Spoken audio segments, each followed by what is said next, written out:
Şair və dirayətçi Nazilə Səfərli müğənni Afət Fərmanqızı ilə bağlı maraqlı açıqlama verib. Milli Az xəbər verir ki, o, sənətçinin həm maddi məsələlərdə, həm də insani münasibətlərdə bacarığını xüsusi vurğulayıb. Onun sözlərinə görə Afət Fərmanqızı qazanc əldə etməyi və pulu düzgün idarə etməyi çox yaxşı bacarır.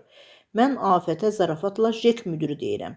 Çünki o, qazanmağı və pulu idarə etməyi əla bacarır. Düşünürəm ki, bir çox insanlar bu mövzuda Afətdən öyrənməlidirlər. Səfərli Afət Fərmanqızının böyük ürəyə sahib olduğunu da deyib. Afətin çox böyük ürəyi var. İstədiyi insanı quyudan səliqəli şəkildə çıxarada bilər, istəsə odun kimi də tullayar. Gördüyümüzü danışaq da. Səfərlinin bu fikirləri sosial şəbəkələrdə maraqla qarşılanıb və müzakirələrə səbəb olub.